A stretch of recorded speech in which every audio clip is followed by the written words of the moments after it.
Does anyone know who this guy is? Kind of didn't get to that part. Yes, this is the inventor of JavaScript. Look how young he looks, 25 years old. JavaScript. Coding didn't stress him out at all. So yeah, he invented JavaScript in like 10 days. So the amount of time it took you to get through Mod 1, he was like, cool, I'm just going to build this language. Arguably now the most popular language of 2019.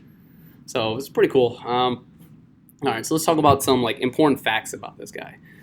So his name is Brandon Ike, and he used to work at Netscape. Do you guys remember that? Do you guys remember this over here? Netscape Navigator. Oh my God, they're powerful throwback. So he invented it in about 10 days in 1995. So he's not like really that young.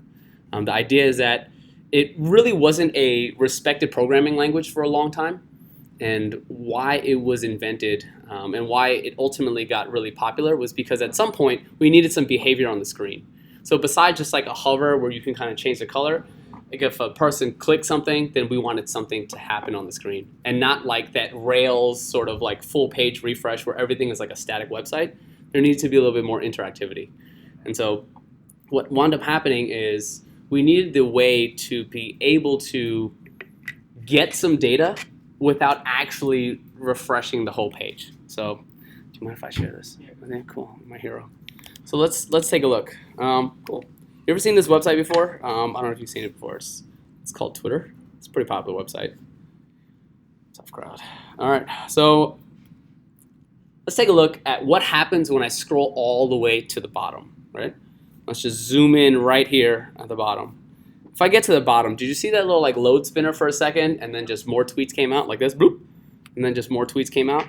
And it noticed what happens. I basically take this scroll and I go all the way to the bottom, and then it will load more tweets, right? Did the whole page have to refresh? No, right? You didn't see me have to re-download this nav bar. You didn't see the fact that I had to re-download like all those like images. What it really does is, let's take a look at this. Have you guys seen this console yet? Cool. For those that haven't, oh man, Twitter's got some errors. Embarrassing. Basically what's going on is, let's take a look at the network. What this tab will demonstrate is everything that you, the browser, the client, will have to download for your website to work. So if I hit refresh, you'll see it will download all of these files, and it's still gonna go. This is how long it takes for a website to load, and then all these different colors will indicate like what about that website is loading. And then if we go all the way down here, you'll notice that it makes some more requests, but it doesn't have to reload the entire page. So again, one more time, if I go all the way down, it'll make a few requests for more tweets, but it won't download everything. And this is really important because now, especially in the digital age, we're on our phones, right? Which is obviously not as powerful as like a laptop or like a desktop. So we want to avoid having to download as much as possible. And so by having that full page refresh, we have to download a lot of data, and we don't want to do that.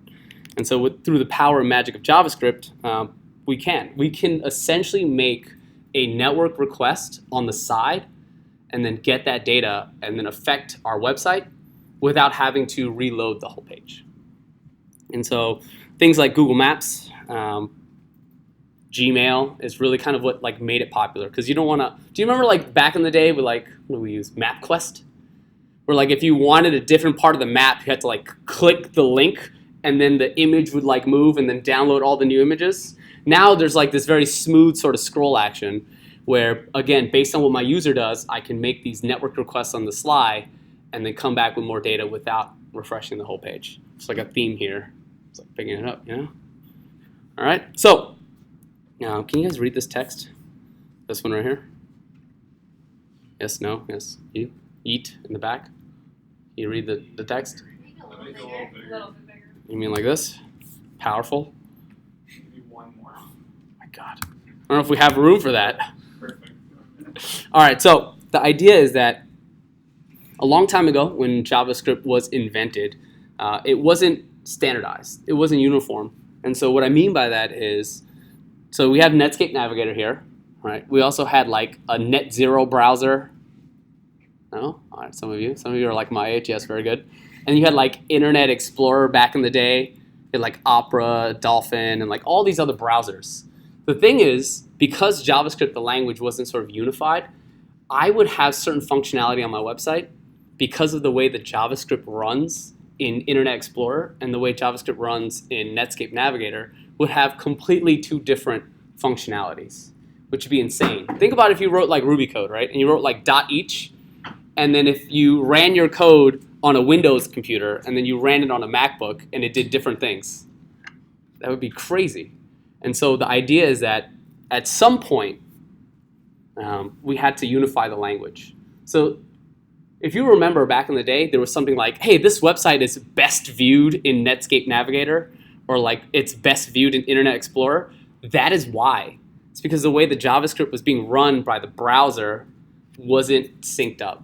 So eventually, something called the European Computer Manufacturer Association, you'll never have to, I had to look that up, you'll never have to remember that.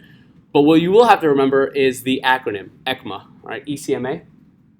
And what they did was they unified the language. At some point, they came together and was like, all right, the way JavaScript runs in my browser, in your browser, and in your browser has to be the same for a better user experience.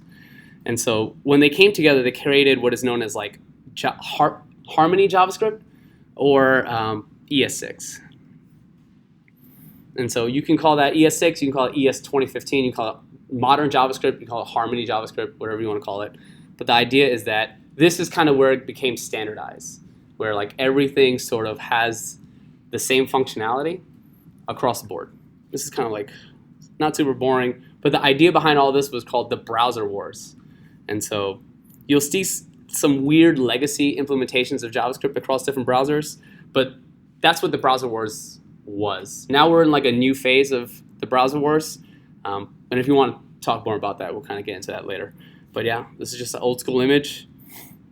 Quick refresher on the request response cycle as you have learned it through Rails and how it will pertain now is there's some sort of user action, right? There's like a click, maybe a scroll, maybe a form submit, and then the browser will push a request over, right? Whether that's like a get, post, put, patch, or delete, it's kind of up to what the user does. That hits a server. This is like the Rails controller. And then the server will talk to the model. The model will be like, cool, let me get animals.all.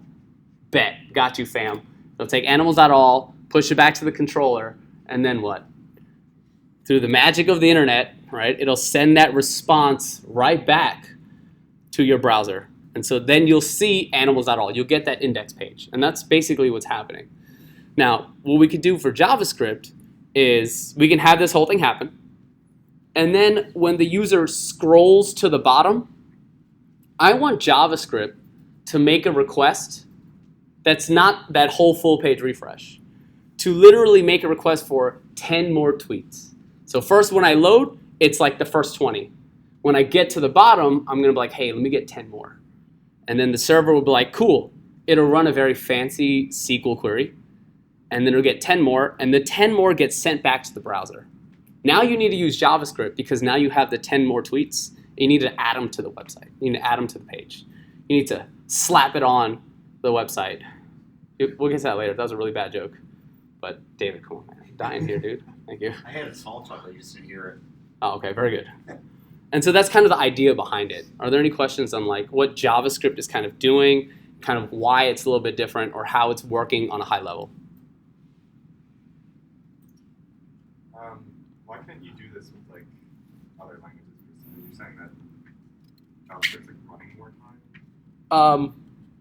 It's not running more time. What it is it will be run by the browser. So the client runs JavaScript. So it's not that other languages are physically incapable. It's just that across the board, all the browsers have chosen JavaScript as the programming language for behavior. So in a way, JavaScript's kind of like the best. In a way. No big deal. Cool? I mean, don't get me wrong, Rails, but JavaScript. Cool. All right. So the way JavaScript loads, right, is kind of really important to talk about. So before we had require, right, and require all in Ruby, and that's how you were able to have access to files in your Ruby file that is not in that Ruby file, right? So I have like a school class, right? If I require like students.rb, then I'll have access to all the students in my school class. Okay, so the way JavaScript is, it's a little bit different. If we look at the HTML, do you guys remember HTML? What a powerful programming language. Okay, yeah. HTML is not a programming language. If anyone tells you that, you can just laugh. It's okay. All right, so here's what's happening. In the HTML, right, inside the head tag, which is like a lot of like the metadata goes, you can in fact just import your JavaScript file. This is where the JavaScript file is coming. So if I import it here, it will run and read my JavaScript right here on line 6. If I, however, want to take it and drop it here, it will run and execute my JavaScript on line 10. If I have multiple JavaScript files, I can do this. Bloop, bloop, bloop, bloop, bloop. And then this is like index 2. This is index 3. This is index 4. So I can import many JavaScript files. And the order matters, right? If I had something in file 4 that file 1 needs, will this run? Yeah, but if I had something in 1 that 4 needs, what would happen? Oops. Oh, my shortcuts. Like if I move this around, if I declared a variable in index.js that this file will need, what do you think will happen?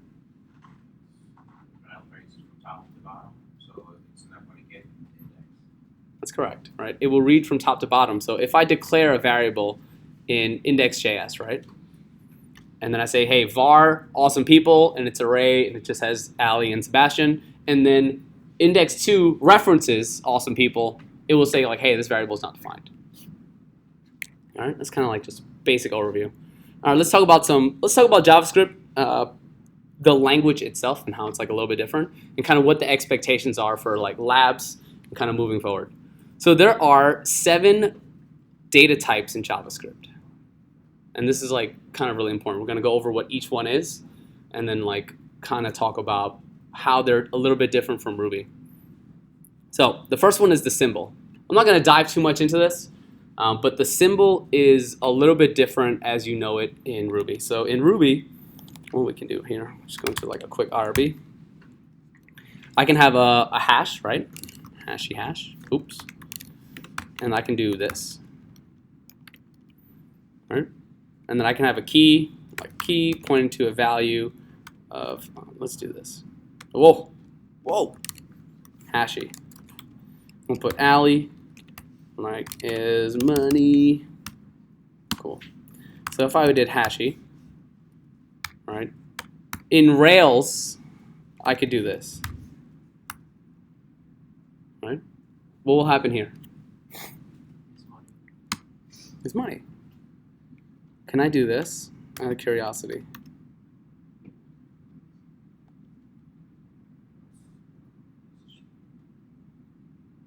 Weird, huh? Weird. We were expecting is money. But the fact is, when I first created Ali, I used this colon. Right? Let's just zoom in. Bloop. Right there. I used this colon. What I said was Ali is going to be a symbol. Versus here, which Ali would be what? A string.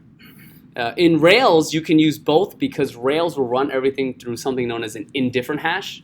And it will literally calculate like, hey, if it's a symbol or string, I'm going to let it run. But here, just strictly speaking, they are in fact different. And so that's kind of the idea here, symbol, right? Symbol is like a different data type, and very, very likely you will not use this. Symbols act differently in JavaScript than they do in Ruby, and if you really want to get into it, all you have to look up is symbols in JavaScript, and then you'll look up something called they're non-reflective. 2-second aside on that is when you do a dot each on an array, what you're saying is array. I want you to look at the items in yourself and do something to it. So you're telling the array to look at all the elements in itself. That's reflective.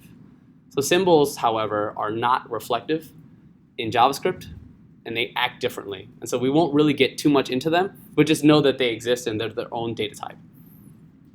Questions on symbols? It's a lot of information. It's really not that important. All right, cool. Let's get into everything else that's like super important and much easier to understand. So there's something called undefined here, right? Does anyone have an idea of what undefined is? Something that's declared with no value. Cool. That's pretty good. Is there any So anyone else has an idea? Maybe you're calling something that wasn't defined. Like if you put in like a function that you want to call something, but you haven't actually defined it yet as a variable. Yeah, right? It's something that you haven't actually assigned a value to, and that's really important. So you haven't assigned a value. So in Ruby, right, did I define something called your boy?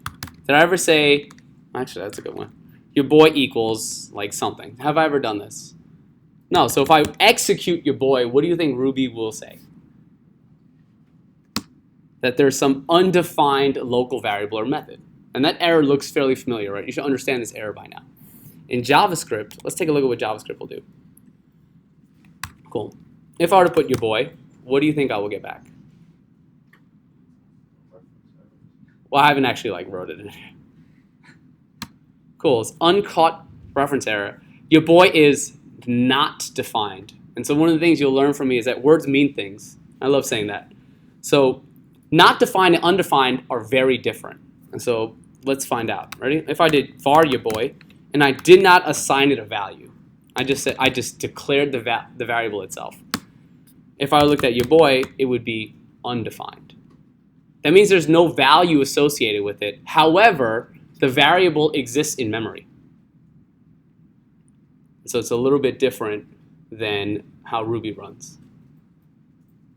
So to summarize, a variable that has not been assigned a value is JavaScript will assign it a value by default. And the value to assign by default is undefined. So just by a show of hands, because I know this is a very talkative class and can get obviously really out of control, just by a show of hands, the difference between undefined and not defined, who feels like they have an understanding of this? Okay, cool. Good enough, 100%. Cool, so let's talk about null, all right? Does anyone have an idea of what null is or what it might be the equivalent to in Ruby? Who said that? Smort. So null is basically nil in JavaScript. Null means that you have specifically assigned a non-value to a variable. What that means is, if we know that JavaScript will by default set something to undefined if I haven't actually assigned it a value, that means that if I'm like in a complicated like function or method, and then all of a sudden I'm seeing undefined, I know that JavaScript did it. But if I want to set a default value that's empty, that has no value, I want to put null, because when I get null back, another developer will read it and be like, oh, that's on purpose. If I see undefined from another developer, I'll be like, oh, there might be something wrong here because JavaScript assigned it to have no value. So null is kind of important, and it's its own data type. Are there any questions on null and why we would use null? Who has a good understanding of null? Okay, all right. These lectures would be so much more fun for both of us if we just kind of played along. All right, Boolean. Boolean. There's no change here, right? True, false, and that's right. Nothing else. It's just true, false. That's it. Everything will evaluate to true and false. All right. Other questions on Boolean? Do we want to dive into Boolean? Me neither. Like a 0, 1? No, just use it as true, false. Yeah, good question though. All right, cool. So there's number here, which is a little bit different than how Ruby ran it. What did you get when you ran the dot class on a number for Ruby? Who actually did it? It is an object. Yeah, what type of object? You did it, right? What's up? What is it? What is the dot class on a number? Try again. Fixed num. So smart. Let's take a look. Ready? If I were to be like 8 because I'm Chinese and it's like a lucky number for some reason. Oh, just kidding. Embarrassing. Wow. Did you see that? Cool. It's a fixed num. And so you can actually call the ancestors. Do you guys remember this from like the inheritance lecture?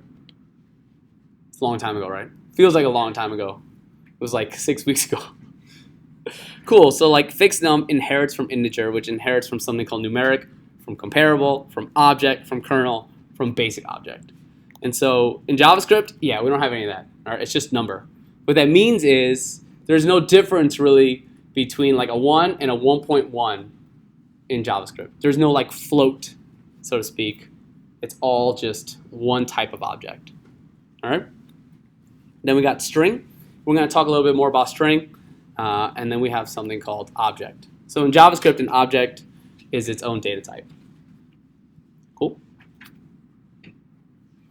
All right, let's get into this. All right, this is where JavaScript gets really dicey, and I want to try clearing up some of the weird stuff, some of the wacky stuff that JavaScript has, right? So I can do something like have another num be number 1, and then have some num equal to the number class, right? The number class, this number object, passing in a value of 1. I'm assigning here. And then I can have some new num being a new number. What you'll find is some new num, which is this new number constructor, we'll talk about that, versus another num, which is literally the number 1, do not actually equal each other. Does anyone have an idea of why that might be, just off the top of your head? Maybe if you did the readings or the labs or...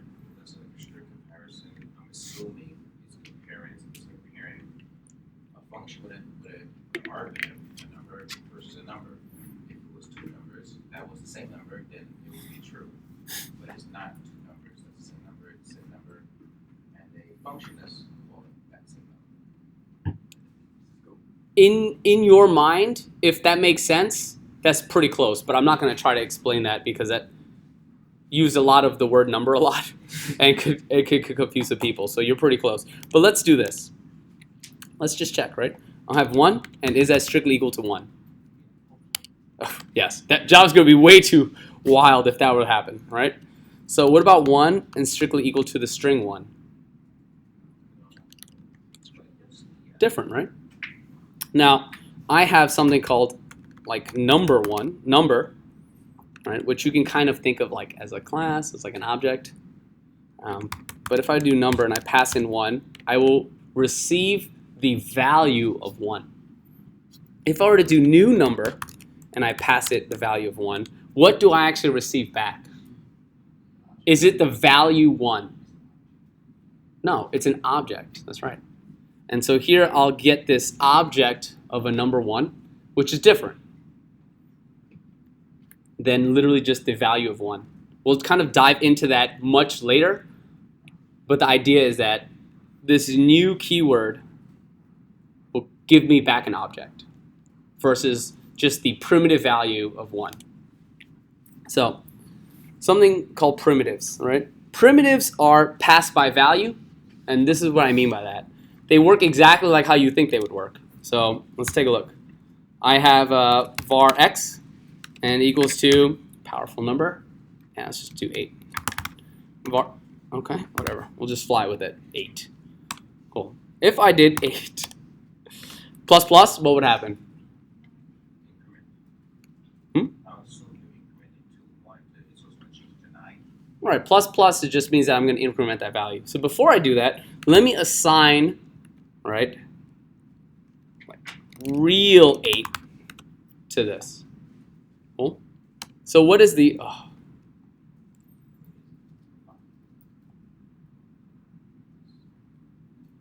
think you put really first. Yeah, that's fine. oh yeah, you're right. Sorry, I was doing some Yoda comparisons earlier.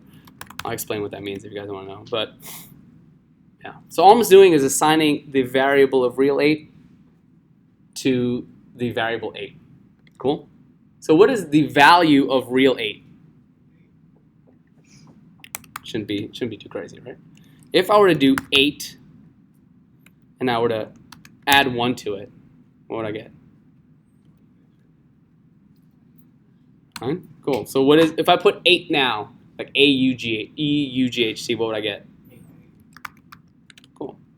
If I were to do 8 plus equals to 1, what would I get? All right. So same thing, right? This is the shorthand for it. I'm actually incrementing and changing and mutating the value. So if I were to see 8 again, I would get 9. What do you think real 8's value is? Is it 8 or 9?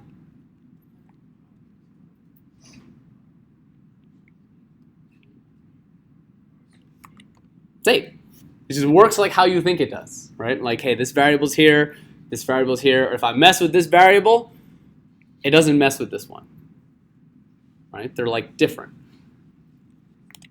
Cool. This means that, question? Yeah, if it's equal to it, why doesn't it change? Oh no, this is different. This is the assignment operator. This means that this variable real 8 is being assigned the same value as this variable, which means that at this point in time, they're the same. Here, I just added one, but I didn't mutate the original, and then I proved that. And then here, I did plus plus, which is essentially plus equals 2, where I'm mutating the original value. And so I showed you that. The original value is now changed. So if real 8 is equal to 8, and now 8 is now 9. You keep saying the word equal. I want you to use the word assign. I've assigned the value at this point in time to be this.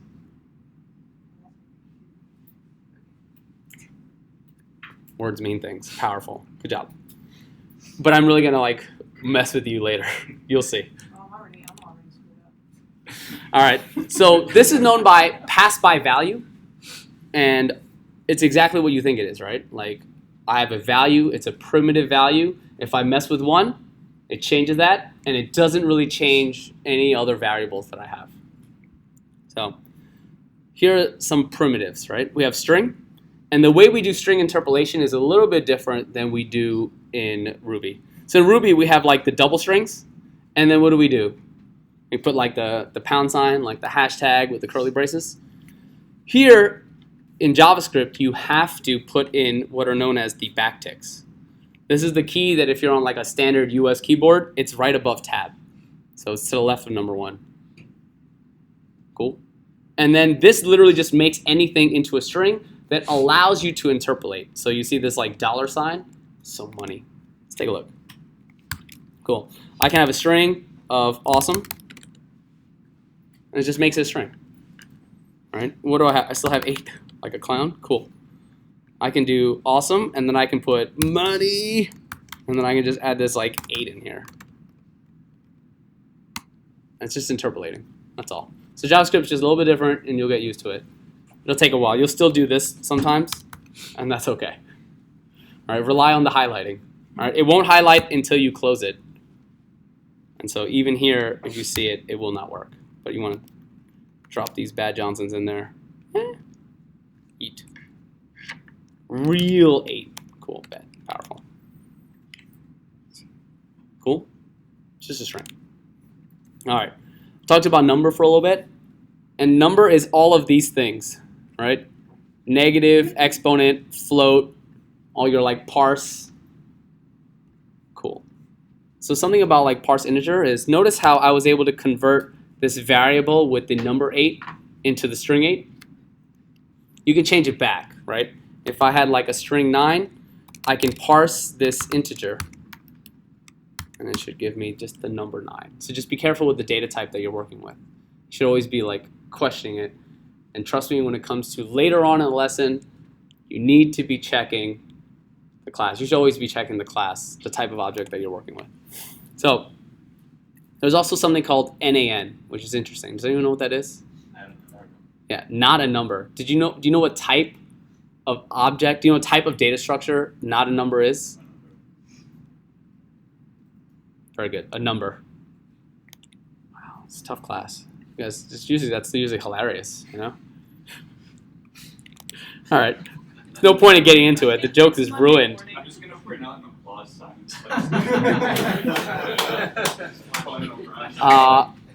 No, it's all right. As long as you guys are absorbing the information, it's totally fine with me. So, all right, let's talk about what falsy values are. So in Ruby, do you guys remember what falsy is? What's falsy in Ruby? False is falsy in Ruby. Very good. Yes. And? Anything that evaluates to false in an if statement. Close, yes, just nil, right? There's only two things that are false in Ruby. It's nil and false. Cool. JavaScript, there's a little bit more, right? False is false. Thank God. 0 is false. Cool? 0 is false. Empty string is false. Null, which is nil, also false. Undefined, which is interesting, false. And then not a number, false. I don't tell you guys to memorize much. I really don't. I will tell you just reference everything. You have to memorize these. You just do. Like when something evaluates to 0, and you're like, okay, cool, 0 is truthy, and then like, it's not, so. Oh. Okay. Questions on what's falsy? It's very straightforward. I had a question. You said not numbers equal to, it is a number, but it's still false. Like, Yes, so we can do type of to check what things are. So like, what is type of 9? Yeah, no, that's it. It's number. It's just a type. So if I put type of not a number, it's number. All right, so like what is, and I have an example here. All right, what is hello times 3? How can you multiply hello by 3? It's different. Right? Like if I were to do, what's like 9 plus, I don't know, the string. Ooh, damn, coercion would get me. But the idea is that like, basically this is just not a number. Hello times 3 should be a number, but hello times 3 is not a number. It just like makes sense in English. All right, cool. Everything else is truthy. Would 3 times hello work? 3 times hello. What do you expect it to be? Either 1 or 0. I don't remember what the string. Oh. Okay. It's a little different from Ruby. Ruby will try to help you out a little bit. JavaScript's like, no, that's weird, man. I think Ruby will, if you multiply a string, it'll just repeat itself that many times. Yeah. And JavaScript's like, no thanks. So why does that work with addition? It works with addition, right? So you're talking about like, what? Give me an example. Hello plus 1. Right. Plus 1? Yeah. Because the plus operator is actually concatenating, and then JavaScript will take the integer one and it will do something called coercion. And that is like, it will check to see like, oh, this is a number, but did you mean string? You probably meant string. And then it converts it to a string. So it becomes the equivalent of like hello plus the string 1. Okay. Does that work if you do 1 plus hello as well? What do you think? I don't know. I'm lost now. That's okay. What I would encourage all of you is to ask as many of these questions as possible and then have these guesses, because if you have a guess, you will know and you will feel whether or not you're right, and you're like, okay, cool, that makes sense. Or you'll be like, oh man, I was wrong, and then you will actually switch. If you wind up never guessing, if you have no hypothesis, the material will not retain as well. So I'd say just go all in, homie, you know? I want it to be 2. What do you want it to be? I want 1 plus hello to be 2. 1 plus hello? Yeah. All right. Coercion and concatenation, right? Very good, though. Cool. You'll never make that mistake again. That's good. And that's what I mean by going all in. And you should be doing that as you're coding by asking some of these like nuanced questions. You're like, I wonder what it would be like for this. Wonder what it would be like for this. I think it's this. And if you're right, you're like, nice. And if you're not, you're like, oh, ooh, not going to make that mistake again. And that actually helps facilitate a lot of learning. So very good. And thank you. Cool. So this is the trickiest part of JavaScript. Everything else was actually supposed to be easy. So I hope it was. But the idea here is there are primitive values and non-primitive values. We talked about primitive values, right? And that is literally everything but the object. So you have string, and you have number, Boolean. So non-primitives. These are passed by reference. They're passed by reference. This is going to be very confusing, so I'm going to take it real slow. Slower than I've been going, actually. All right, cool. So check it out. We have an object, right? In Ruby, So we have var cool object, right? What are these curly brackets in Ruby? And hash, right? So in JavaScript, they're called objects. So if you hear a very cool, very unique phrase called POJO, P-O-J-O, plain old JavaScript object, which would be the last time you ever hear me say that. I think it's very cool. That's what it means. It's just an object. You can think of it as a hash. So they're just key value pairs, right? So you have old Sebastian over here. We'll call him Seabass because he's the man. And so what is cool object? With a key value of Seb pointing to Sebastian. All right, so what you'll feel and hear me do is I really encourage participation. And with that, I will actually try to get you to finish the sentence. It's important because as you start doing interviews, right, your whiteboard interviews, as you're talking to somebody else technically, you'll have to be able to finish the thought. It's very important because if you just kind of say something, here in this environment, in the schoolhouse, like I'm an instructor, I'm a teacher, right? So I can kind of like, based on the context of what we're talking about, I can like finish the rest of your thought. I need you to try to be able to start doing that. And so it might be a little bit uncomfortable, but like let's try pushing outside our comfort zone so that we can just all get better together, right? And so if I were to take cool object, I'll do the exact same thing I did last time and assign another thing called very cool object. I did the same thing again. I'm into this Yoda thing. Cool.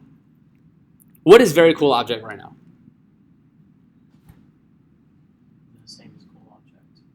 Currently, they're the same, right? Yeah. What I mean by it is like if I take a look at very cool object and I take a look at this cool object, they're the same. What if I asked to triple equals them, strict equality operator, what would I get? Right? If I were to do this and very cool object, I get true. And that makes sense. So remember, very cool object, right, is being assigned the same value as cool object. So if I were to go to very cool object and I would add another key to it, right, like Ali is the world's greatest. Okay? Okay. Very good.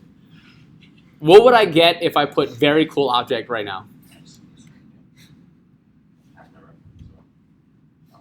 Seb, Seabass, Ally, world's greatest. That is correct. I would get an object with two key value pairs, right? So like if I'm like make this correction, it's because I need you to hear like the full technical term, and it's not because you're wrong at all.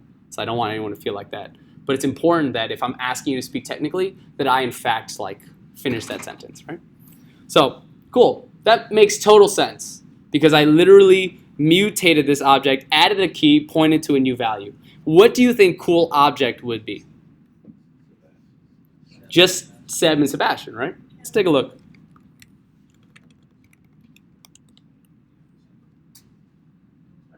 So here's what this means, right? Very cool object and cool object, even though I mutated and changed very cool object, the first one, the second one, so to speak, they're both going to be the same because objects are passed by reference, not by value. Here's what that means as I explain it. I have an object called cool object, right? Just hanging in there. Has a key value of Seb pointing to Seabass. That's it. If I create a brand new object and I assign them to be the same value, when it comes to objects, right, you have cool object and it has a place in memory. Let's just say that memory is 001 in your computer. When I have another object, right, object 2, and I say, hey, they're the same, what I'm really telling JavaScript is they're the same so that they point to the same place in memory. So cool object and very cool object both reference the memory space of 001. So if I change cool object and I add a bunch of key values to it, I'm really changing the value that's stored in 001. So if I talk about object 1 and it points to the same place in memory, anything I do to object 2, right, when I reference object 1, it will pull from that place in memory and in fact be the same. So objects, right, these like hashes, are passed by reference and not by value. Versus the number, and that's your question, versus like the number where I had 8 and then I had like another 8, then I added 1 to it and it became 9, they're not pointing to the same place in memory. So that's why their values remain different, distinct, and separate. Objects will point to the same place in memory. They are passed by reference. This is very, very tricky. Yeah, what's your question? So does that also mean that if you change full object, that it will change variable object as well? Like, does it do vice versa? 100%, because they point to the same place in memory. So if I were to say cool object, and I were to say great question, right? 10 points to Gryffindor. If I were to look at very cool object, in fact, it's there. Nice. Is it because it's object that it's pointing toward the same direction, but then the numbers didn't because it's a variable? Close, right? The objects, the data type object will always pass by reference. The data types, so we talked about this, ready? So something that pass by reference are only objects. If we remember this from all of like 20 minutes ago, right? Everything else here will pass by value. Like how you thought about it in Ruby, only objects will pass by reference. So everything else will just pass by value. Is that all right? Cool. It takes a little bit to sink in. It's a little dicey. Is that why like you always wrap it in an array, like a bunch of objects, so that it has like so like for example, if you had three arrays with objects inside of them, Okay. right? Does that mean they're not mutable between the three? Because of the array. 3. I'm sorry. So you let's say have array 1. Okay. That's wrapping 2 objects. Okay. Right? And then array 2 that's wrapping another 2 objects. Are those Right, two so objects separate? If you set them equal to each other like that, would they be able to cross-reference still or not? Let me try answering that question by moving further in the lecture, and if it still doesn't make sense, can you try asking again? Sure. All right, cool. So objects, as we know, are passed by reference. Cool. So where did we see in this powerful list right here, where do you see array?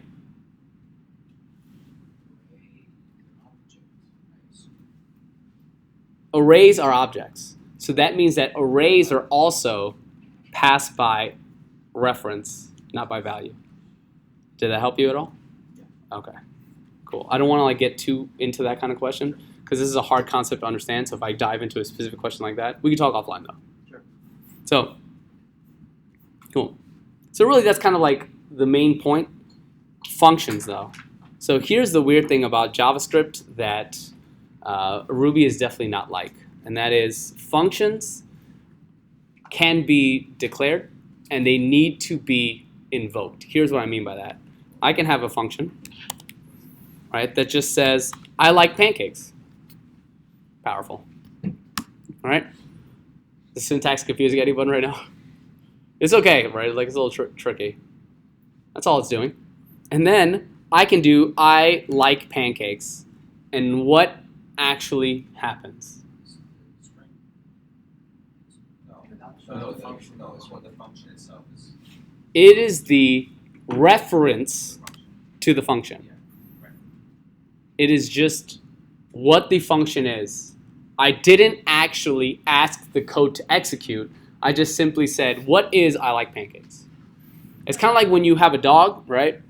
And you name the dog. You're like, oh my God, this dog is so cute. Your name is Cookies. I haven't actually asked Cookies to come here or sit or do anything. You like that? That's my dog's name. I'm very original, right? I've simply just named it. So here I'm declaring, and then here I'm just referencing. This is just the actual function itself. if I throw these powerful parentheses, which you will now forever and always hear me call them bananas, if I put these bananas on, I'm actually attempting to invoke this function. Yeah, Chrome added some new updates, which really mess up all my lectures. It should log. It's okay. We can fix that. We can fix that by doing this. Bloop. Bloop, bloop, bloop. A little bit of that. A little bit of action. Cool. Pancake technology is truly incredible. What a time to be alive. Sorry. Anyways, the difference between this and simply I like pancakes. Can anyone attempt to describe them? So basically, those parentheses are like where you would put arguments if this thing required arguments. Correct. And so the way that I always understand it is that it's the difference between kind of telling it, like that's essentially saying like, okay, so what do I do this to? So if you're just saying the name of it, I like pancakes. Okay, I like pancakes is a thing. I still don't know what the heck I'm supposed to do I like pancakes to. Once you put the parentheses in, it doesn't have any arguments, but that is where the arguments would go basically. So it did, it's like, okay, I do I like pancakes to these parentheses. Yes, you can think of it like that. And that's not a bad way to think about it. The way I would try describing it is simply without the bananas, no parentheses, it's the reference, right? I'm just saying, hey, this is a function. With the parentheses, the key word that I'm looking for is invoke, right? You're invoking, you're asking the function to actually execute. The parentheses make the code run. Okay. Cool. And makes the code run. It makes it do its thing. Yeah. All right. I'm just trying to get a feel for this class. I don't know if being cool is a thing. I think it's just Monday morning. Or Friday. Or Friday evening. But it's cool though. I like you guys, and we're going to have a good time. So, I mean, I'm going to have a good time. Whether you have a good time or not, I would like to affect, but that is, it's kind of on you guys. But I will tap the keg for you guys though, so that'd be cool. I'm not endorsing or forcing anyone to drink. Just want to make that awkward disclaimer as well. I always think that's Powerful. Thank you, Allie. All right, cool. So remember, so the weird thing is that in Ruby, we have something called methods. And methods are their own sort of thing. Here in JavaScript, functions are actually objects. Here's what I mean by that. Here I have something called I like pancakes, right? It literally says function here. Well, F for function, and not anything else. I can add key value pairs to this like I would normal objects, like is equal to, let's do this. Oops. Oop. You guys seen this yet? Powerful. All right, you guys like that? No? Have you seen that? All right, if you hit Control, Command, Spacebar, you can open up the emoji bar. You just add emojis anywhere in your code. Emojis actually run. It's like really funny. Watch this. Boop. So if I were to say I like pancakes, and I just simply ask for the function itself, I can go bloop. It's just function. I can say what is at the key of I can tell that this is an object because I can simply go type of, and then I can say I like pancakes, and it should give me back a function, which is in fact just an object. So if I check out the console dir, all right, console dir will tell me all the properties of a particular object versus something like console log, which will just print to the screen. You have console warn, console error, and console table, which is really cool. And we'll talk about some of those.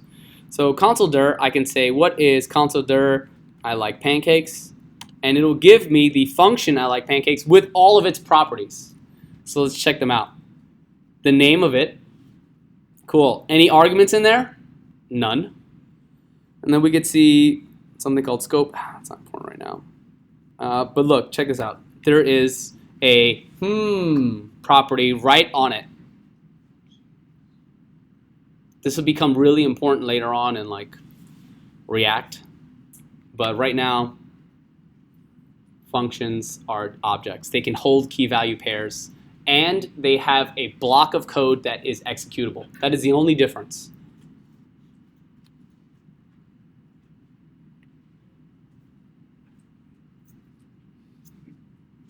Okay, all right, cool.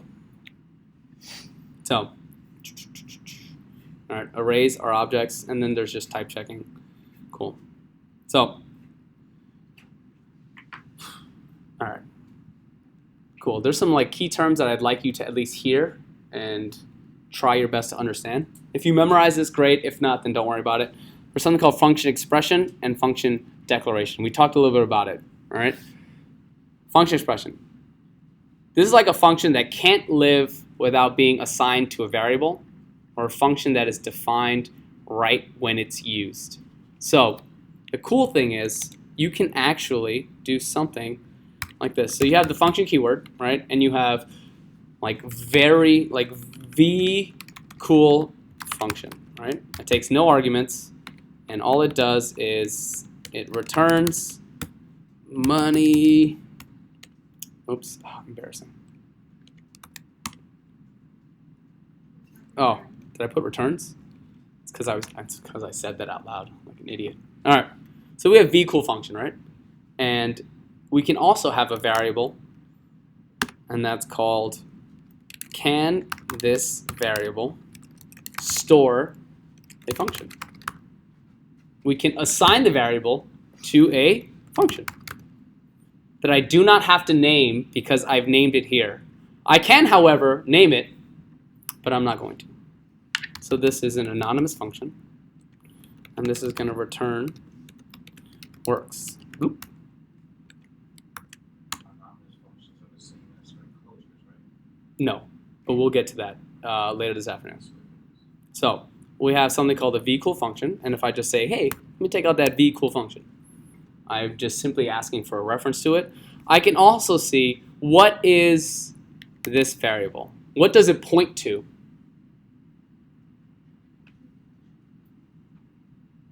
It points to a function. So if I see it, bloop, it's a function. I can invoke it like this, bloop, bloop. It works. So there is a difference between just the function keyword and a variable that is holding on to a function. Even though right now they look the same, and that's okay. We will dive into kind of the difference. But this is a function expression when it's being assigned to a variable versus the keyword. And then you have function declaration where you're using just the keyword function and then giving it a name. So again, JavaScript has a lot of these like weird isms to it, but that's okay. We're gonna get through it. There's a lot to take in, but once you start using JavaScript and you start writing the code, you're gonna be like, okay, cool. You're not gonna remember a lot of these, but I want to make sure that you've heard them, you know them, you have a reference to them, because I'm gonna push all this code up, because in interviews, there will be a lot of weird stuff like this. I guarantee and promise you, JavaScript interviews are nothing but trivia. It's like, what's a callback? Describe a closure. Like, what's a higher order function? What's the difference between function expression and function declaration? And you're gonna be like, cool. I know I learned this. Can you give me an example? And then you'll be like, oh, okay, got it. I see it now. But that's really about it. Just want to make sure that your baseline level of JavaScript and education is started out muy bueno. Are there any questions as to just kind of what the 7 data types are in JavaScript? Kind of how they're different from Ruby? Like we have number, which is like different from like float and fixed num. Just like booleans. What evaluates to falsy? Something about function declaration expression. How to write functions. All right, so cool. Arrays are functions. Any questions on pass by reference and pass by value? That's like the biggest thing in this lecture. I don't know. Why pass by reference, pass by value? That is a very good question that in the scope of this lecture, it will not make sense for me to dive into, but I promise I will. That is the right way to start thinking about things, and will make sense soon. Are there any other questions? All right, cool. So we talked about like type checking. All right. Doing labs. This is the last thing I want to talk about. This is very important. Actually, we don't need to